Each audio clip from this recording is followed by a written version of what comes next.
Awake my heart, the outward versus the inward, the inward. And if I may be lifted up from the earth, will draw all men unto me. John 12:32.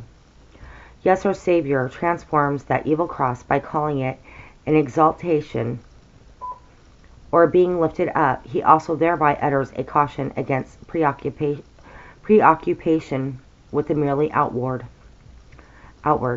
The outward is ever to be seen in sharp contrast with the inward. Outwardly, you see a nailed-up victim expiring in agony and weakness. You see the pinioned hands and feet, the utter helplessness of the sufferer, the few sympathizers, and their powerlessness to do anything but weep.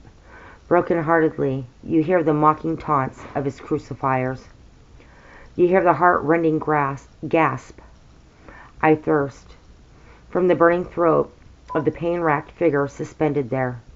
You see the bruised face, the scarred brow, the ugly wounds, the dripping blood, and the head as it jolts forward in death. Ah, but take a deeper look, and you see the cross transfigured like a dark cloud on which the sun has suddenly poured a flood of gold. In a flash, that transfixed sufferer could have summoned legions of angels to annihilate his murders. One release of his concealed power, and he who stilled the stormy waves, cast out demons, healed the sick, and raised the dead, could have swept down from the cross and obliterated his Satan-inspired enemies. It was not the nails which held Jesus there, but love.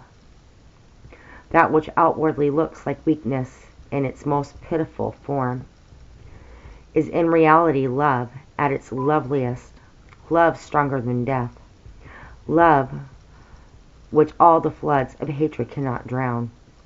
Through his dying, he shows his undying love. It is in his being helplessly there that his love demonstrates its omnipotence.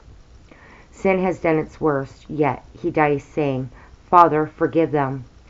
O sublime paradox of Calvary! See love's victory. Because it cannot do anything to save itself, it can do everything to save others. Outwardly, we see the deepest tragedy of human sin. Inwardly, we see the highest triumph of divine grace.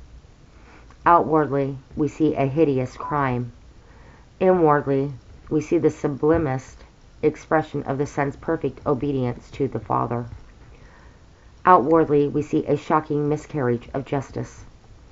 Inwardly, we see the all-controlling, overruling sovereignty of the divine purpose. Outwardly, we see frustration, for he is prematurely cut off from the land of the living. Inwardly, we see completion, for he dies exclaiming, "It is finished," and provides an eternal salvation. Outwardly, we see an apparent victory by the powers of evil, for it seems as though the messianic promises and prophecies concerning the reign of David's son over a regenerate Israel have crashed in failure. Inwardly, we see the very opposite, for on the ruins of Jewish unbelief and Christ's rejection, God builds the church of his dear Son and brings in the gospel, age of grace, to Jew and Gentile alike. When Jesus is lifted up, Satan is cast down.